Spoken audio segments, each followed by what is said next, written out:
Hello and welcome to the Fat Jack Sports Hour. Thank you so much for joining us. I'm your host, the Fat Jack. The weekend is here. It's the tournament. It's spring. It's March. UFC, soccer, so much more. Time to get on board if you're going to play baseball for free. A lot to get to as we head into the middle of March and what is typically a very profitable month of the year. Let me bring in my co-host from Louisville, Kentucky. We'll get this show underway, get you some tournament winners, and much, much more. Mr. Brandon Rush, how are you, buddy? I am well. This is one of those weeks where corporate America doesn't necessarily like its workers because productivity does this, and for our clients, a lot of the profit is doing this. So productivity down, profitability up. I mean, sometimes you have to not work when you're supposed to be working, I guess. Yeah, And this is one of those weeks. I mean, technology, computers. Yeah, it's a lot easier now than it probably used to be. Oh, yeah. It used to be you had to run to the break room or basically that, or wait till lunch, or just call in sick. I mean, you used a couple of your days. Now you kind of, do that hybrid thing and show up, do a little bit of work, I suppose, and then watch the games. They start early and often all weekend long. For the next, not just this week, it's the next 2 or 3 weeks. We talked about that before, that in the ranking of best weekends of the year, best days, times of the year, this is certainly in the top 2 or 3 if you're a college basketball fan. If not, then go back to work, I guess, because the rest of us are making money. Right. If you want to make money, go to fatjacksports.com. Now's the time. It's a very specific time of year. If you're planning on betting this fall, you want to get in now because the free baseball goes away, and then you're going to be paying for baseball. So even if you play a little bit, now is definitely the time to do that. The other very important thing, the price on packages goes up over the next couple of weeks. And so you want to get that now. Save the money. It's like getting free bets. Soccer, UFC, players props during the NFL season, all of those, adding those now will save you a ton of money. Not to mention, you can also pay out the service fee over the next few months. If you want to do that, we have a lot of guys that take advantage of that, getting a lower rate and paying out the service fee. Those are smart decisions if you're betting this fall. So fatjacksports.com to win.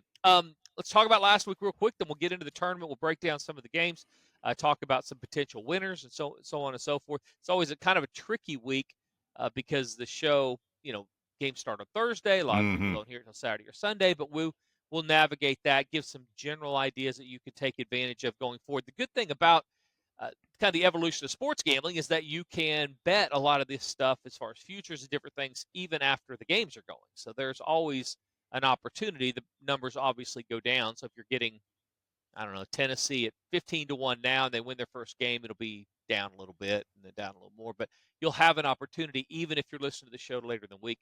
Last week, good week.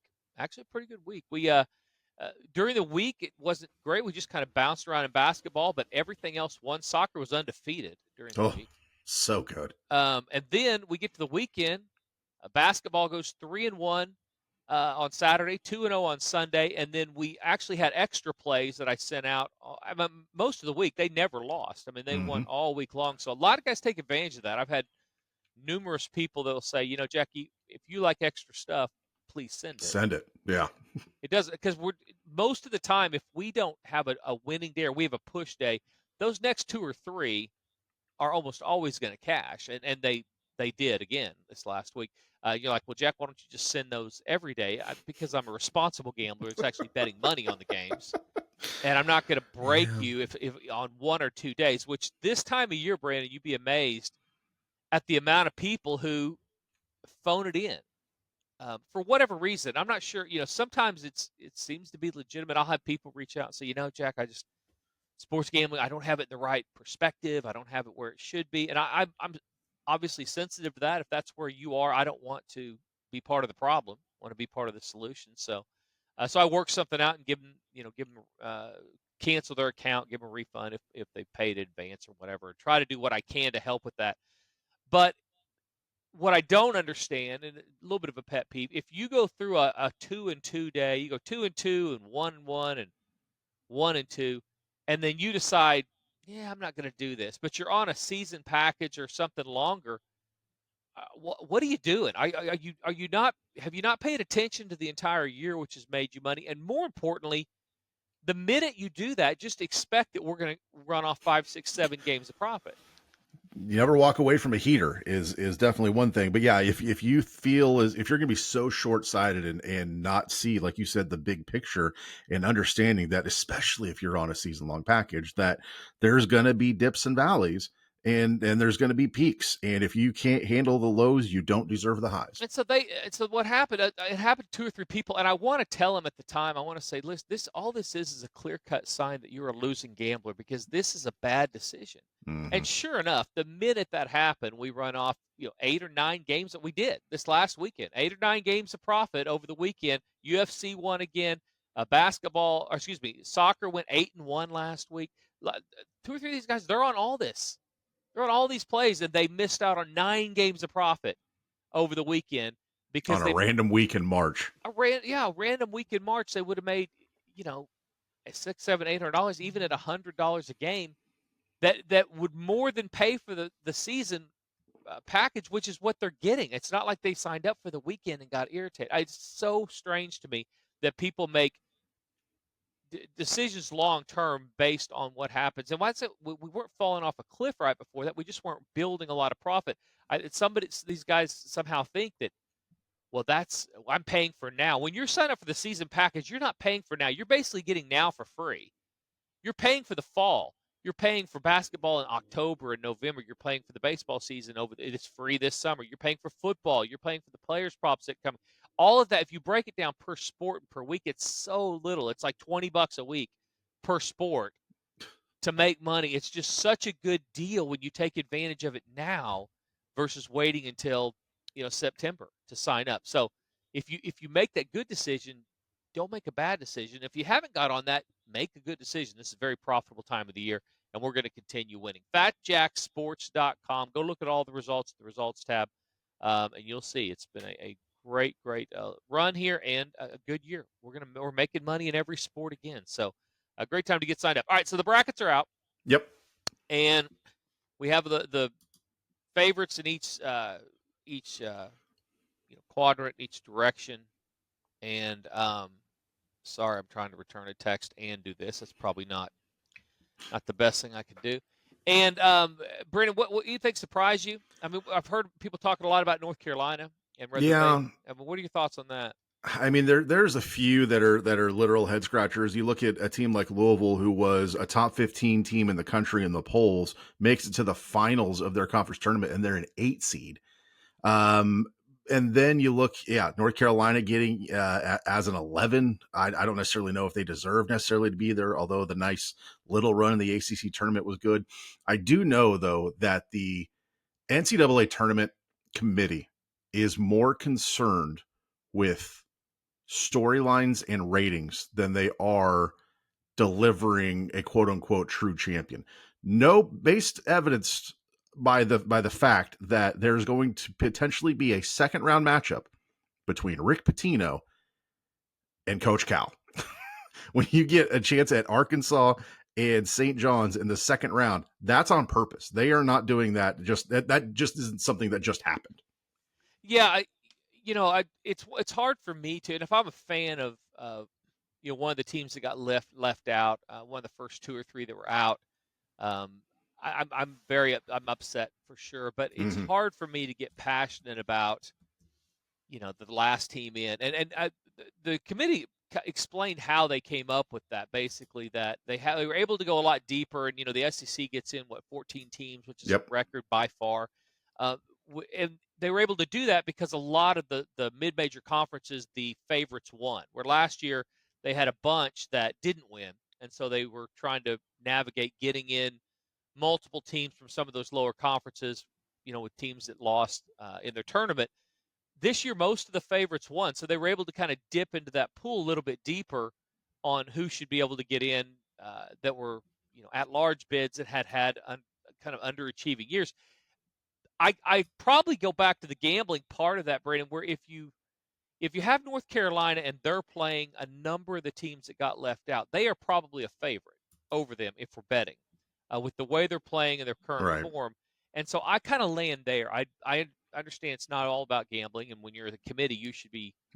That should not be a concern at all. Yeah, I also think it's really ridiculous. The head of the committee is North Carolina's athletic director, Bubba something. Of course, it's Bubba. And so, they have rules and protocols where he relieves himself from the conversation and leaves the room. That's like talking about my girlfriend, or if I have a girlfriend and I send her out, but I know she's coming back in and we're going to decide whether she's, hot enough to take to dinner or not. I mean, she's going to know because you're either going to take her to dinner or not, and there's going to be repercussions either way.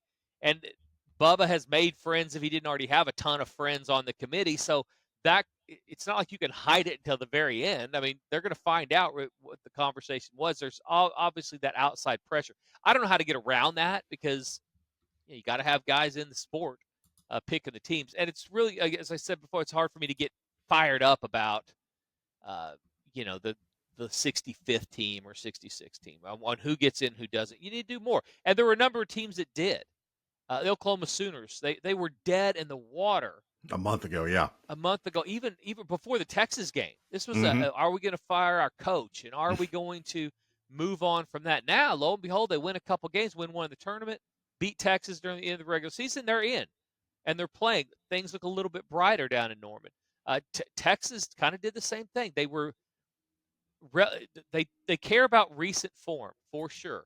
And that's what kind of got Duke, I think, out of the number one overall seed is what happened to their star, and he goes down, which really doesn't matter at that level. I don't think a whole lot, but these are things that they were consistent with. So I didn't think it was the worst job ever.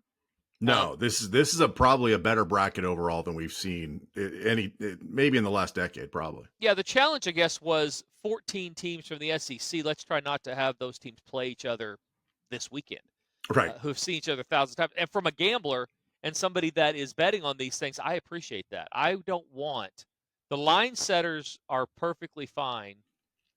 It's not they're just looking for 50% of the money, but they have so much information on teams that play each other a lot, similar to the NBA, that those numbers are going to be tight. You're going to need Mm-hmm. you're going to approach it a different way in those type of games. Where as we head into this weekend, there's a lot of easy spots, so pretty easy spots. So we're going to take advantage of those. We're going to make a lot of money this weekend. If you're betting, go to fatjacksports.com, get signed up today, and start winning. Let's talk about overall long-term who we should be picking in this tournament and who we should not. There are a ton of trends, a ton of things that we just shouldn't do. From a bracket, and I'll start by saying if you're listening to this before you fill your bracket out, take a few of these into consideration because I think those are important. And then after the break, we'll come back. We'll talk about who you like to win the national championship, who I'm looking at, those type things. But if you are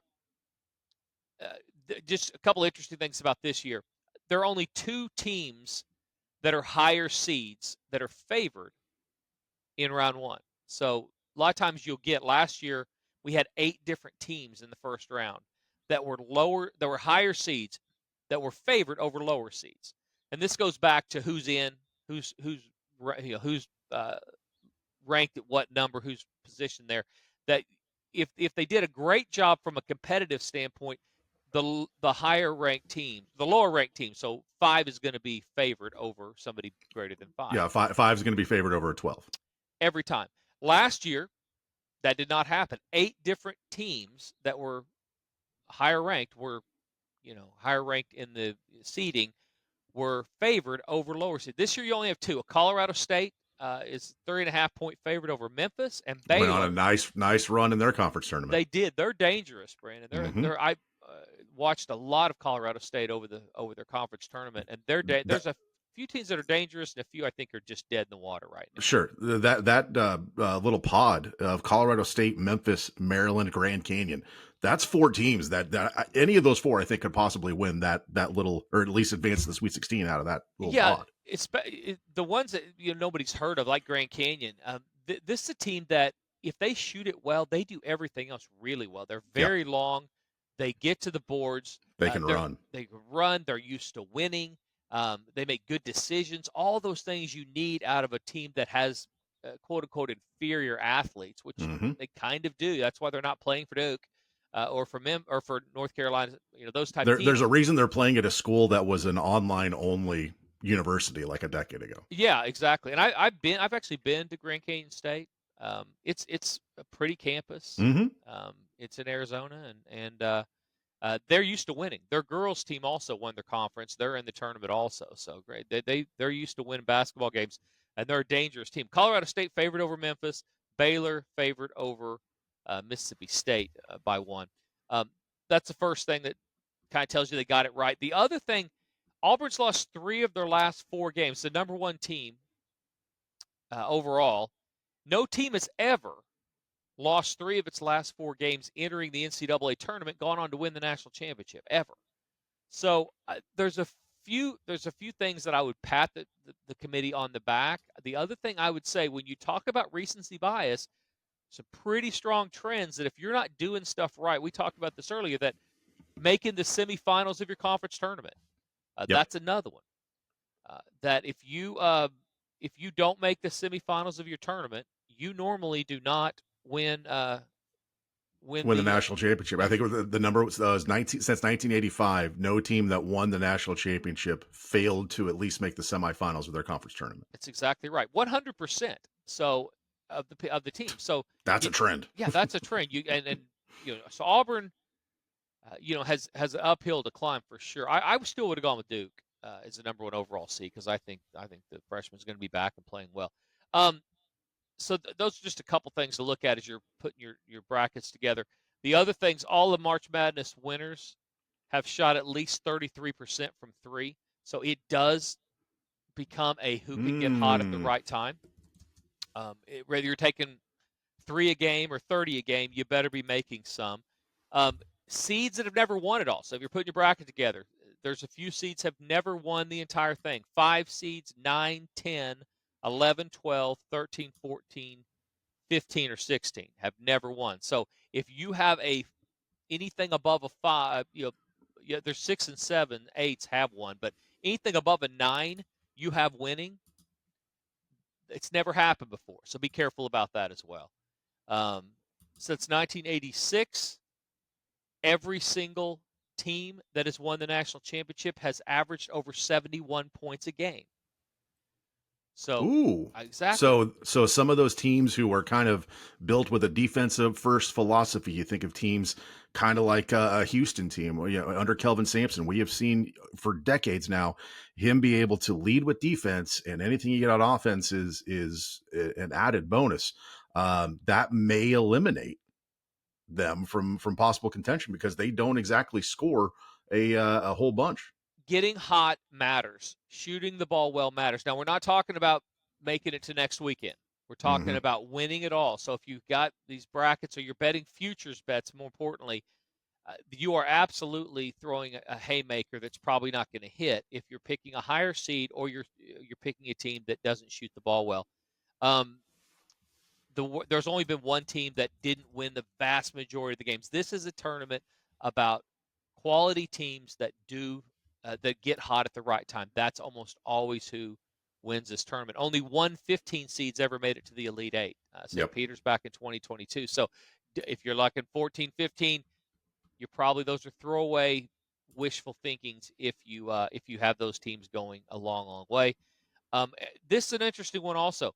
First round averages 4.7 upsets per year.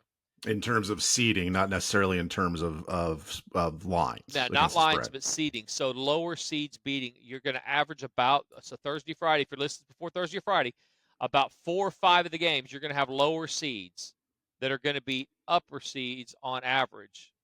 You know what I mean? The better teams are going to lose seed wise to the other, about 4 or 5 of those out of the entire first round. The second round, it goes down to 3. So if you get through, and these are things you can take advantage of gambling also, because if you're one of those that likes, upsets, and you're going to play money line Mm-hmm, and those type mm-hmm. things, you're better off doing it on Thursday and Friday than you are Saturday and Sunday. As on average, there's only 3 different teams that are going to pull true money line upsets going forward. So again, don't swim upstream a whole lot. Try to find the better spots. More importantly, go to fatjacksports.com, get signed up, and start winning consistently over the course of the season. I said soccer 8-1 again. My gosh, we're going to have American soccer this weekend, I guess, 2 or 3 plays at least. The MLS. MLS. Yeah, Europe. Interesting. Europe. I'm learning everything about soccer as we go, but Europe has a break. They have an international break, I Mm-hmm. guess, and they Yeah, take off. there's Europa, and Champions League had a knockout round last weekend. Yeah, so there's some different international, at least European competitions going on for clubs, and also I believe some World Cup qualifiers coming up too. So there may be some of that. I don't know what they're doing. These guys are probably bathing in money right now. I mean, they just 8-1 again last week, so having a great run. All those plays are building profit for guys. They're $15.99 between now and the Super Bowl for all the soccer. That is about what, $60 a week. Is it that much? When is September? I mean, when is the Super Bowl's in February? It's only March. So I haven't done the math. I may do it on the break, but it's not much. 50 or $60 a week will get you all of the soccer that is won every week since June, except 4. And for as many losses they've had 8-1, 9-1, 7-0. Those type. I mean, big weeks. So great time to add that. Go to FatJackSports.com, get signed up for that. Players props, adding that now will save you money versus waiting baseball season for free. We talked about that after this weekend. Baseball season for free will be gone as baseball is around the corner. They had the international series over. I'm in Orange County, California right now, and a lot of people here got up in the middle of the night and watched those games and stuff. Yeah, I mean the Dodgers and Shohei. I mean that's appointment viewing for most people. It is, and people out here in California, they are baseball fired up because they won the World Series and think it's going to happen again. So, me not so much. I am into basketball. I'm into whatever's going to make my clients money. But if you're going to be into baseball at any point, get signed up now because it's free. Where if you wait, you're going to be paying. Just get through football. Get through football season, you get baseball for free. The regular season starts next week, so those picks are going to be coming daily. They are every day, and we're going to make about 50 games of profit or more if history's our guide in baseball, and it's going to be free as long as you sign up now for football. I mean, it's very, very simple. If you wait, you're going to be paying for it. Sign up now, you don't have to. So, all right, we're going to take a break. We're going to come back. We're going to talk about specific games, specific teams that we expect or hope will make it out of this weekend. See if we can make some money and see some different angles of those teams.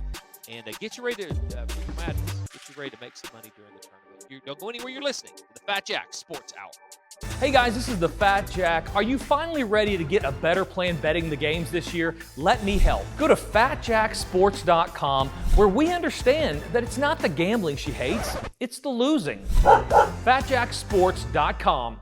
If you want to stay in touch with everything related to the Fat Jack, follow us on all the socials: Facebook, Twitter, Instagram, Snapchat, TikTok, you name it, we are there at Fat Jack Sports. You can also watch the Fat Jack Sports Hour on YouTube every week. Get free winners and tips on how to become a better sports bettor. Plus, see Jack's appearances on the nationally syndicated TV show Beat the Odds. Stay connected with the Fat Jack Sports Service at Fat Jack Sports on all the socials and on YouTube. Before the ball is tipped or a shot is even taken, before the crowd explodes or history is made. If you're going to bet, have a game plan.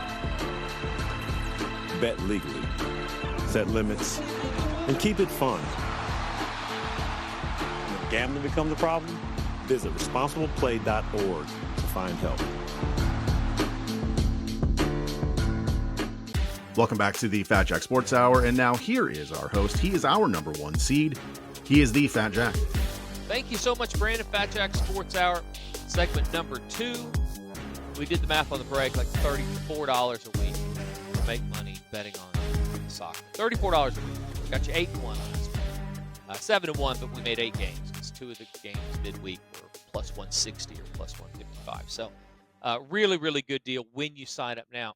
Worse of a deal if you wait until November. So get signed up, start making extra money, and get ready for the tournament. So we're going to get you into profit over the month of March as well.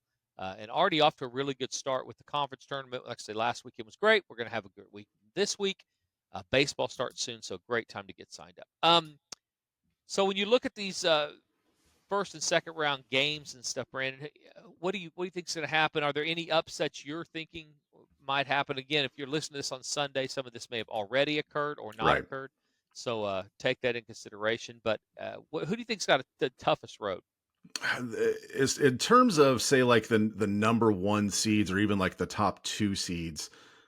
I mean, Auburn kind of has a little bit of an easier path as well as a team like Michigan State. When you look at the South bracket, granted, if they lose to Bryant on Friday or whatever, that's going to be a thorn in the side. But the main thing for, say, like a team like Michigan State is Iowa State lost one of their better players and is going to be out for the tournament. So now the only other team on that side of that bracket is potentially like a North Carolina or an Ole Miss side who's kind of been underwhelming at times this season. I have not necessarily an entire bracket, but I do have 2 double-digit seeds advancing in the first round and then playing each other in the second round. Colorado State, Grand Canyon. You talked about it in the first segment. I think both of those teams are very ripe for at least a seed line upset to go there. And it would not shock me if a team like Colorado State, who is as hot as they are, makes the Sweet 16. Yeah, there's definitely there's some real dangerous teams. I mean, we just went over the fact that it is a lot of favorites. I mean, you're going to get when you'll pull 4 or 5 upsets of these in the first round, 3 in the second round, but there are a bunch of teams that could fall into that category. I mean, and those count when you talk about 4 to 5. You're talking about 8-9 games. So if a 9 beats an 8, that, I mean, is it an upset? Technically, yeah. And so it really is. Where do I say that's going to happen? Where do I focus that? Because if I have 9 or 10 of them, you're probably going to be one of those that's immediately your bracket starts looking like I need to win it all with my, Ole Miss needs to win the whole thing at that rate. You know what I mean? Because you've looked too deep with some of those longer shots. Michigan State's an interesting one if you're talking about getting out because they are, nobody's going to argue with how good a coach Tom Izzo is, and they've basically ran through the Big Ten really, really good. This year and shoot the ball. One of his better offensive teams. We talked about offense and how important that is going forward. I don't see any way, they're not going to lose to Bryant. Bryant's good, but when you play lockdown defense and you have the stylistic that Michigan State has, they're going to win there. Then they get Marquette that has been a little vulnerable. Marquette has 10 losses. And, I pay a little attention to Marquette because the play-by-play guy I do a show with him. And so, but they have some losses up there and they're a good, not great team, and would be underdogs, in my opinion, to a number of the other teams that are similar to where they are. So they would be an underdog to Michigan. They'd be an underdog, I think, to Ole Miss. A lot of those mid SEC teams, not down to the OU in Texas, but above that. I mean, yeah, those top 8 SEC teams are probably a lot better than a lot of teams in the non-power conferences. Yeah, and then you look a little deeper.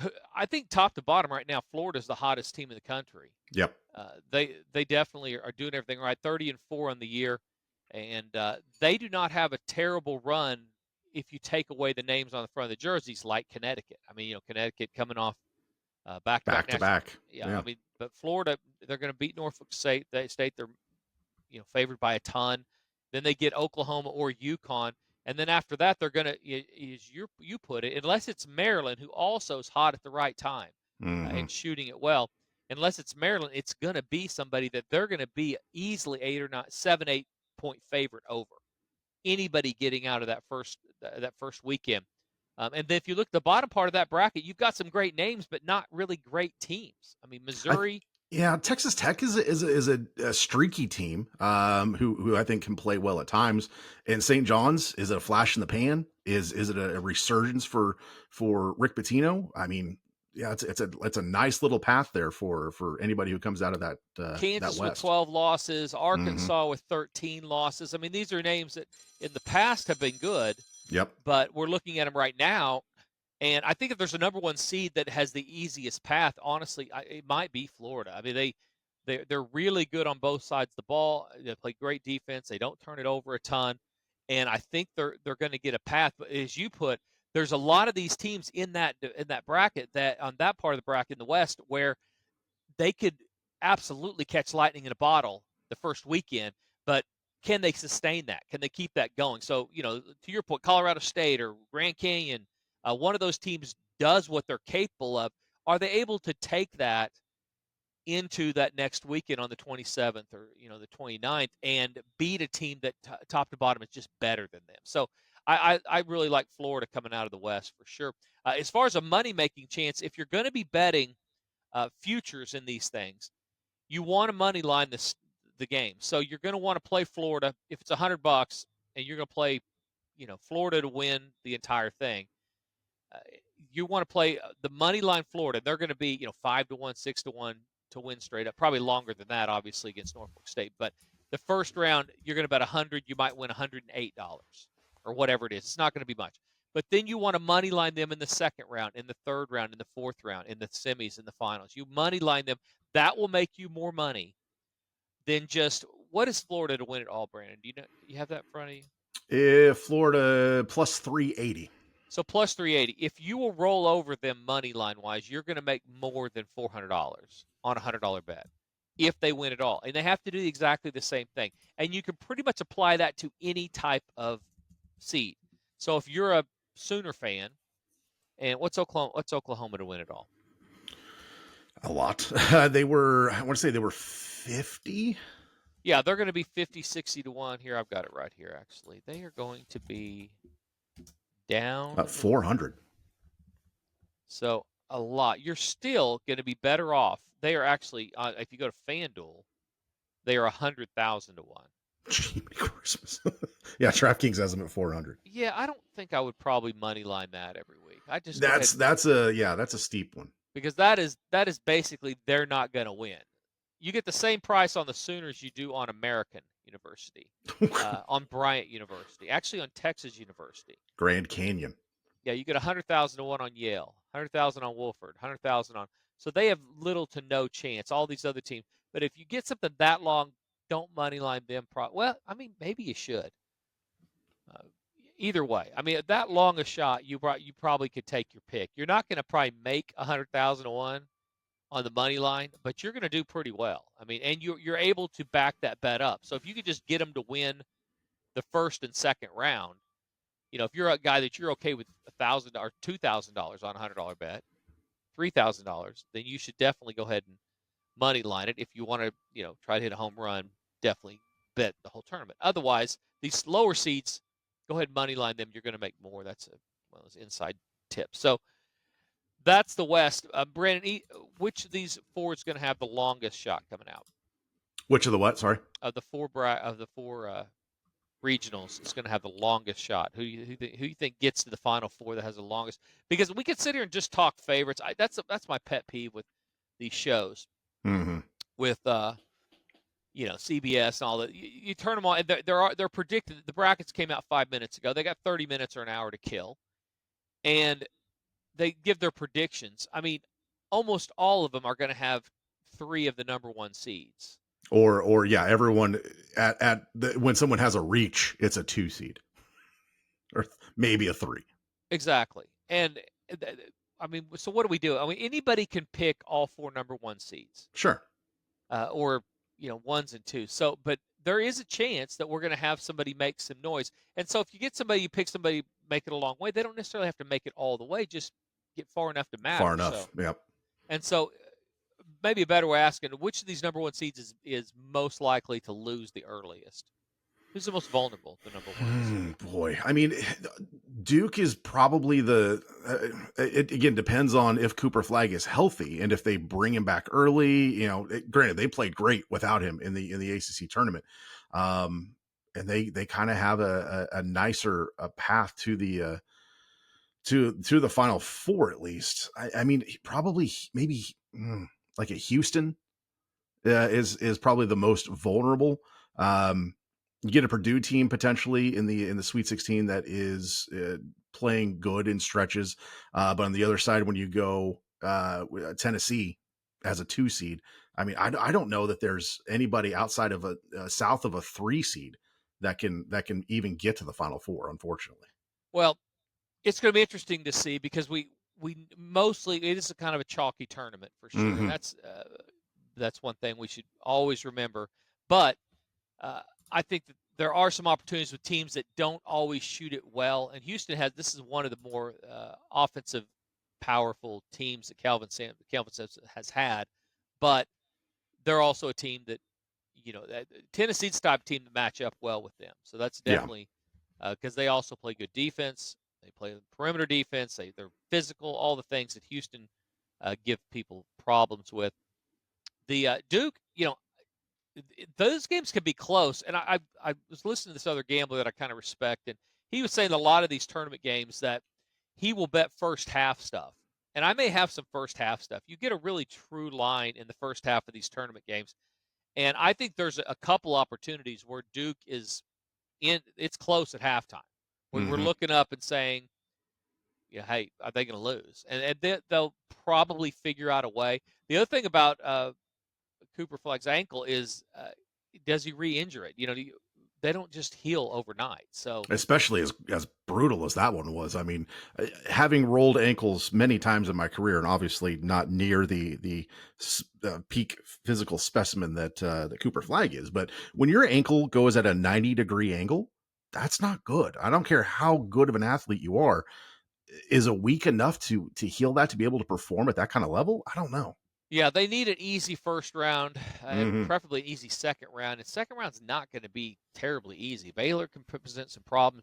Mississippi State can also present some problems. Both those teams at times have looked really good throughout the year. So Duke, top to bottom, gets a pretty. I think they have one of the tougher, paths. Honestly, I mean, I BYU I think's good. I mean, I've bet on them a bunch this year. I mean, Arizona was a team that was really good in stretches this season too. And they play VCU. BYU plays VCU, and I was talking about VCU 2 weeks ago. How dangerous! That's a banger of a first round matchup, man. Especially for a 6-11 matchup. That's pretty good. Yeah, they're both of those teams are going to earn that first round because they're both really pretty good. I mean, BYU at times has looked really good when they shoot it well from the outside. They do a lot well. So, just a couple things for the tournament. Go to FatJackSports.com if you want to win this week.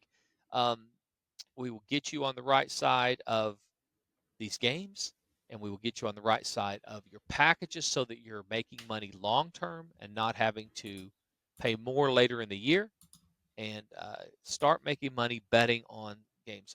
People that are going to Kansas or going to Illinois or going from California that are going to Vegas, if you're not taking my picks this week, then you really are probably just okay losing money betting on sports, because these are a couple of these weekends coming up this week, next week, and the week after where we just almost always win over almost a 30-year period. I think we've had 3 losing stretches during this. I mean, even just a couple of weeks. I mean, we just almost always build profit over these last few weeks of March, and it's time to get signed up for those longer packages to save some money as well. Now, we're not done yet. We've got, this year we have one more episode of the Fat Jack Sports Hour. Not this year, but this season. And then, excuse me, we will be basically making money in basketball, I'll be going to spring games, gathering information on football. This is a 365-day a year job to make as much money as possible for myself and my clients.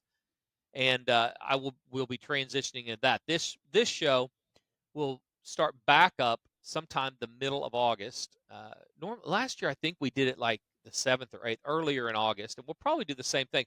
There's so much information at the start of football season, and with all of the different turnover in college football, there will be it's a learning curve for everybody. And I know I get feedback. People like the show, not just some years are funnier than others. This has not been a funny year, but there's been a lot of information this year, and going into next year, there's going to be a lot of teams that people know literally nothing about. And so we'll be starting up sometime first part of August, in that range, when about the time the NFL preseason kicks off, which we, for some reason, always make money in the NFL preseason.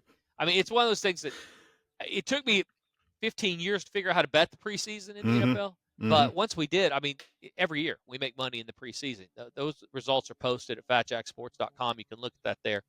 But yeah, so that's kind of the schedule. This next week is my birthday on the 26th. Yep. What is your birthday? It's coming up, right? No, mine's October. October, gotcha. March is a busy month. Yeah, between your birthday, my anniversary, your wife's birthday, and then we get spring forward and March Madness and the start of basketball and everything else. I mean, it is nonstop for 31 days. Yeah, and I actually am friends with a lot of people that have March birthdays, and was as a child also. In Hmm. Oklahoma, Keith Stitt, who his brother's the governor of Oklahoma, his birthday's in March. Hovey, Jim, his birthday's, yeah. Just say the name, he just start laughing. Just the mention of his name just invokes so many hilarious. So we instances. celebrate two things with my buddy Jim. His birthday is like the last weekend in March, somewhere on the 30th. But the bigger birthday is his sobriety birthday. Well, that tells you the type of people I mean. So that's the big celebration. So he basically about killed himself 25, 30 years ago on his birthday, and then decided to no longer drink or do drugs or do stupid things. And well, so, still does stupid things, but doesn't drink or do drugs anymore. Right? Exactly right. He's not without some stupid behavior. Just it's not alcohol or drug induced. Right. It's been, I don't know, a long time he's been sober. Big deal in AA. But anyway, that's kind of the bigger birthday. So a lot of things going on in March. My son's birthday is April 8th. So springtime, we sprung forward and ready to spring into a little more profits. Go to fatjacksports.com and get signed up right now for those longer packages for sure. Baseball season is coming, and those games are free. I don't know how to make it any better, more attractive than free. All you have to do is plan ahead for football, and you're going to make money this summer in baseball. Yep. So go get signed up today and win. You were talking about teams that play in the first 4 games and how they've done. That's a newer thing. And, Yep. And how have they done? So 9 of the last 10 years, a team that has advanced out of the first 4, those games played in Dayton on Tuesday and Wednesday, have gone on to win at least one game in the field of 64. Most recently, UCLA made it all the way to the Sweet Six, or excuse me, to the Elite 8. And there's been teams that have made some pretty serious runs. So I don't necessarily know if any of these 4 winners are going to be the one to make that run, with 2 of them going into 16 seeds and then the other 2 going into 11 seeds. Obviously, the 11s have a much better shot at winning their first round game than others. But say like the Texas Xavier winner goes on to play Illinois, who is so streaky, both good and bad, that could be yet another opportunity for one of those first 4 teams to not only win but keep advancing into the tournament. Yeah. So that rest versus rust, or getting into the groove. Mm-hmm. Well, they're banging no one believed in us drum. That, and I do think getting on the floor and playing and getting rid of those nerves certainly helps in that second round. Mm-hmm. And in that second game, and in the second game also, it's an opportunity. You see one of two things. You see a little bit of tiredness early in that second round, or that first round game, but that second game for that team. But more times than not, you see them come out and play well early. Mm-hmm. And when they play well early, that's an opportunity to maybe play the first half. And as I said, we may be releasing more of the first half type stuff. So because there's some truer lines that you can take advantage of. And those are the type of tendencies that I think you take advantage of, are teams that are playing, they've gotten the nerves out of the way, and they're settling in. They may not be, they're probably not better than some of the teams are playing in that second game, right, but they'll be in it for a little bit of time, which will still cash some tickets. So that is an interesting thing. So national championship, who you like, Brandon? Let's pick somebody out here and see if we can pick a winner. I was on them about 4 weeks ago, and when the bracket came out, I felt even more justified in my pick, especially when they won the SEC last week. Florida, I think, can, if they play to their potential and avoid injuries and everything else, all the things that you need to have happen to win a title. I like Florida to not only come out of the West, but to win the whole thing.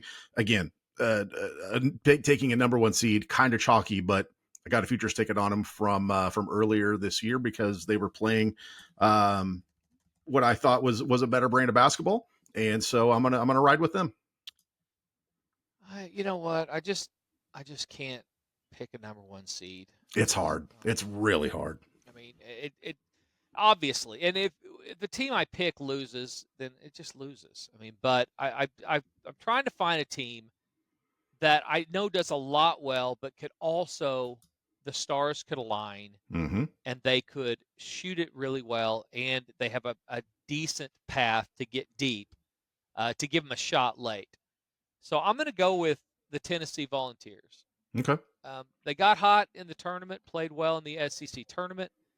They are not better than Florida. They are not better than Houston. They are not better than Duke, but they can see them from where they are, and they're a number 2 seed, and I don't hate their path. So they're going to get Illinois, that has some flaws, and a 12-loss team there. They're going to get Kentucky with 11 losses. They're going to get Troy with 10. Their entire group, other than Utah State, has double-digit losses to make it to the Final Four.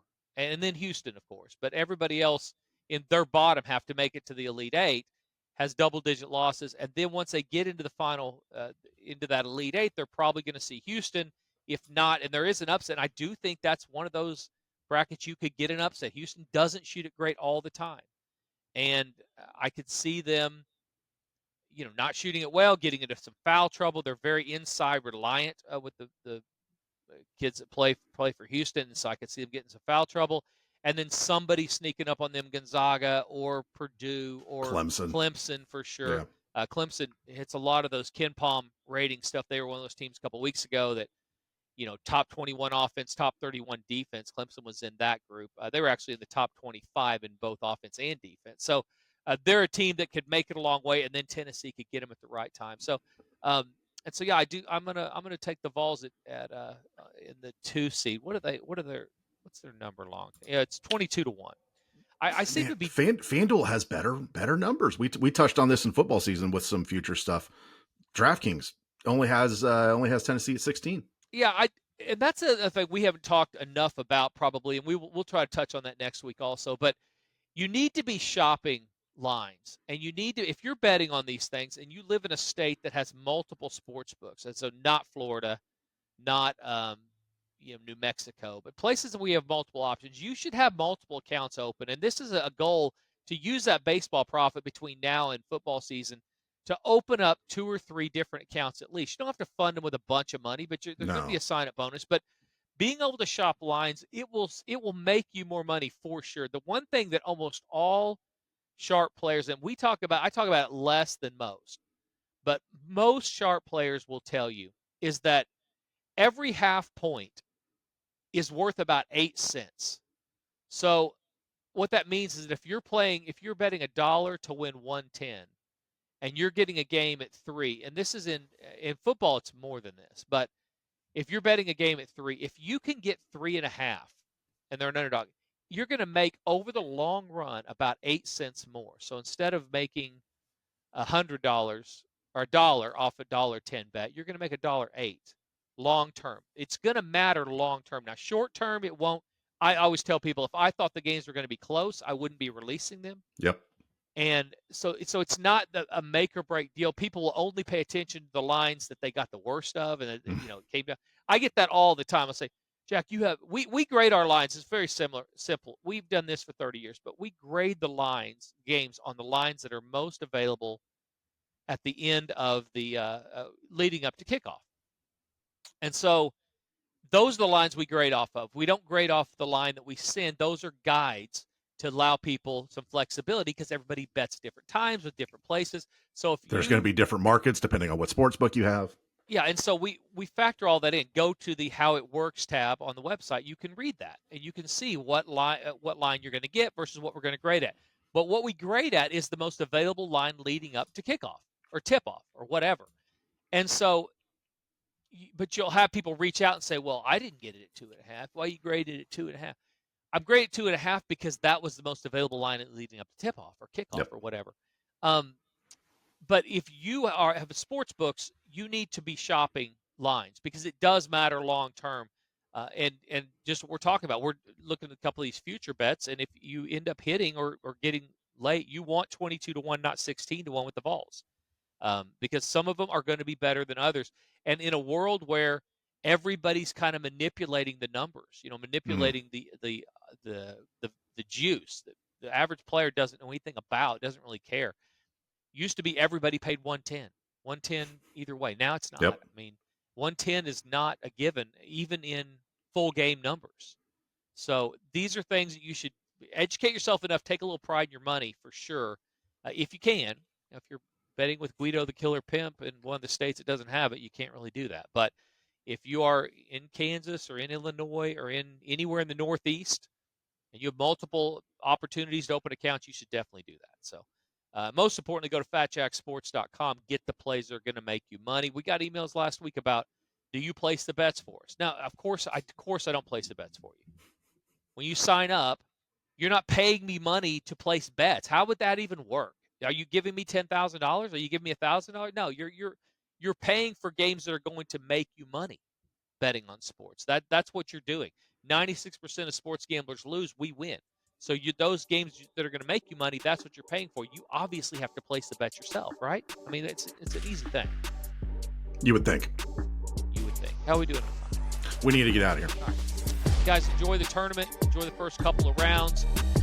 Wager responsibly. Don't go crazy this week. We're going to make a lot of money here at the service, so get signed up there and get ready for a very profitable spring and summer.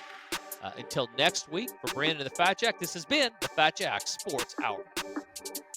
Hey guys, this is the Fat Jack. Are you finally ready to get a better plan betting the games this year? Let me help. Go to fatjacksports.com, where we understand that it's not the gambling she hates, it's the losing. fatjacksports.com.